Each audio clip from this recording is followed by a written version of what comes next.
I love that you don't separate spirituality and sexuality. You Like, can't. yeah. Well, a lot You of literally people in the can't. church, Like, they make it dirty, and that's why I tell people, even when I talk, because a lot of times I've spoken schools and churches, and I'm like, look, God's not against sex. God invented sex. He wants you to have more sex, better sex, but you got to do it in the right order or you're going to right. jam yourself up. So I love that you don't, because it's not a religious message at all. Like you're talking No, about the it's G a healthy spot, message. and you're like, like that's got But to God created the G-spot. He created the 100%. woman's body to respond with all that. Yeah, yeah, The yeah. whole marriage between sexuality and spirituality, I liken it to a coin. It's two sides of the same coin. And if you split that coin in half and only have half of it, it has zero value. Zero value. And I'm not saying that spirituality without sexuality has zero value, because I realize there are some people out there who consider themselves spiritual but asexual. But for the most part, by and large, sexuality and spirituality, they fuel off the value of one another. I definitely think that I have learned more about God through my sexual journey, but I've also learned, the reverse is also true. I've learned more about healthy sex as a result of my relationship with God. And so I always encourage people, don't throw out the baby with the bathwater. Don't embrace one and not the other. The two hand in hand can create an amazing amount of fulfillment in your life. Yeah, I can't wait to experience that, because I've been waiting for, 15 of the last 20 years. I made a couple mistakes.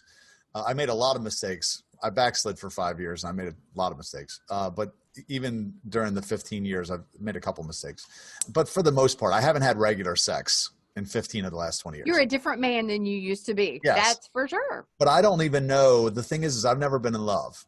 So I don't even know what's out there. Like, I'm just making this journey, believing that there's going to be, I know what lust is like. And look, it wasn't terrible. I mean, no, it wasn't. Like, it led me into situations and it was empty, but like, versus having no sex, like, it was better than having none. Now, but I've never been in love, and I've never had what you're talking about. And I'm believing that there's something out there that's going to be like mind blowing, that I'm going to be like, yes, this was worth it. I'm believing that for you. I think that our life's journey parallels God's will for our lives. And I think that God had a mission for you, that you needed to go through all that you've been through to be right where you are today. But I am believing that with you, my friend, that there is an amazing woman and an amazing relationship around the corner for you. Yeah, I appreciate it. Thank you. And if you want to introduce me to anyone, no, I'm just kidding. My wheels were actually already turning in that direction. Like, who do I know? Who do I know? So what do you tell girls something different than boys, versus like when you try to explain, that whole thing of let's put the boys in one room and the girls in another room and have different speakers, and that is ridiculous, because men and women make these decisions together. Yeah. Why shouldn't they be armed with the same information? So whenever I'm talking about sexuality, whether it's male sexuality or female sexuality, I want the opposite sex to hear that conversation. I want them to walk into marriage someday with a fuller understanding of their partner. I think that that's one of the big problems in modern marriage today, is that people are very self-aware and they walk into marriage thinking that they're ready, but they know very little about how to have empathy for their partner's journey, or for their, for their opposite sex counterparts' sexual template or whatever. And that can be a really shocking and eye-opening experience for them. Right. So, because I think the way I look at it is, I think the motivations of men and women are different. Like, a girl, intuitively knows more than a boy knows that you shouldn't be a slut, like you shouldn't sleep with all these people or whatever. Intuitively, they know a little bit more. Like, there's a reason that the prostitution is the world's oldest profession. It's never going to be men selling it to women. Excuse my language, but dick is free. Vagina is not free. Vagina costs money. Women are the brakes and men are the gas. Yes. I think that God wired it that way for valid reasons. But I like to say it this way. Men give love to get sex, but women give sex to get love. And so from that regard, they are a little bit opposite of one another. But I spend a lot of my time educating people on how men and women are really not that different when it comes to sex. because of how the body is wired, the brain, the pituitary gland, the vascular system, all of those things are actually very similar between men and women. So this idea that men are these, sexual creatures without much self-control, and women are these frigid prudes who just want to sit around and sip tea. It's like, yeah, no.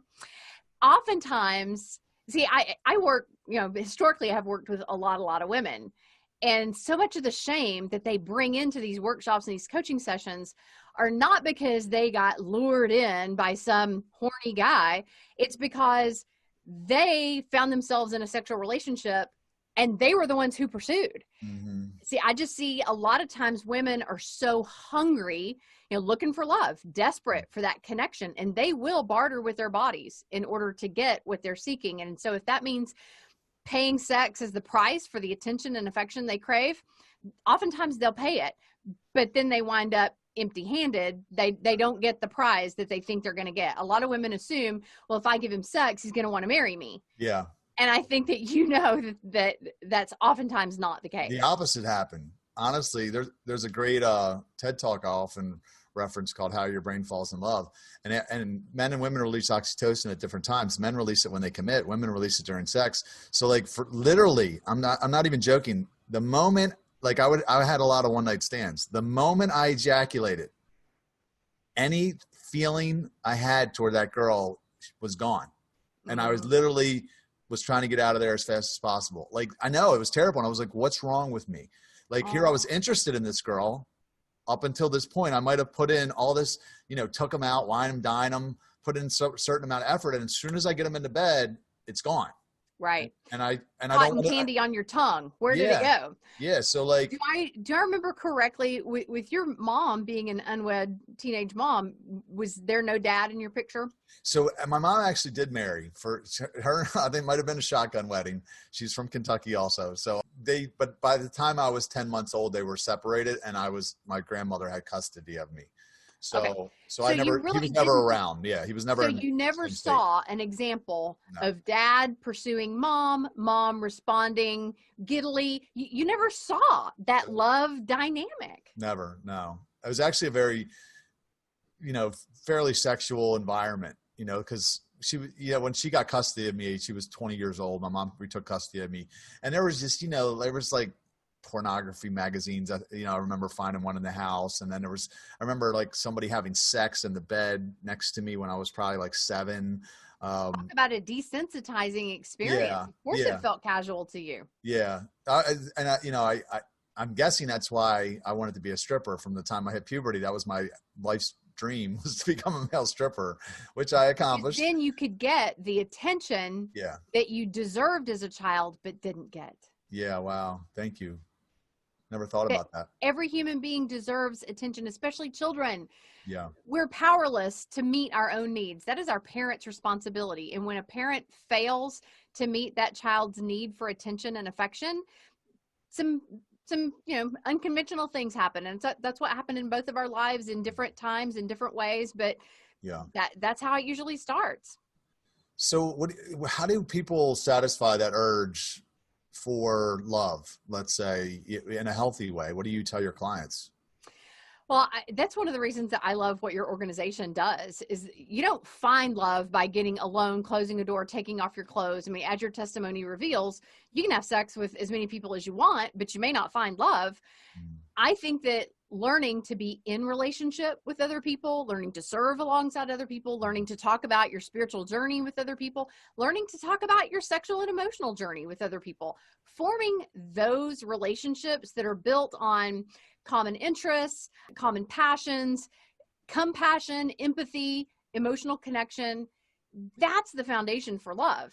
And then if sex can be the icing on that cake when you find the person that you are ready to spend the rest of your life with, then it has meaning, then it has purpose. So it's kind of like having a purpose-driven penis, for lack of a better expression, or a purpose-driven vagina.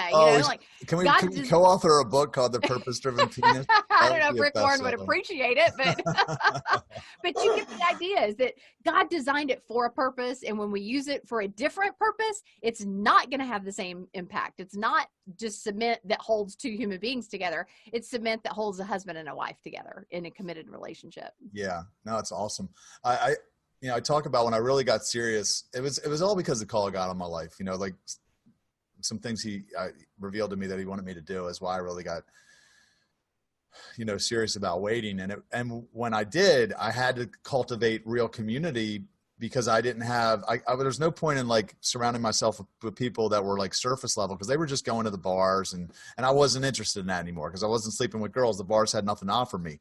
Like I didn't want to go drink because I might sleep with a girl. So all of a sudden now I had to find real friends. And in order to have real friends, you have to add value to their lives. Yeah, and you have to show up emotionally. You have to show up. You have to invest, and there has to be reciprocity. And, but that's how you learn to love. But what's amazing about that is when you have real friends around you, you know, and you start to get obedient in certain areas of your life, I believe that's when God reveals your purpose to you. And now you have a tribe of people that can actually contribute to you to help you get there. And then, you know, you're not waking up depressed anymore over the fact that you hate your shitty job. You know, now you're working towards something meaningful, you know, that you're deeply passionate about, and you have a lot of people around you to help you.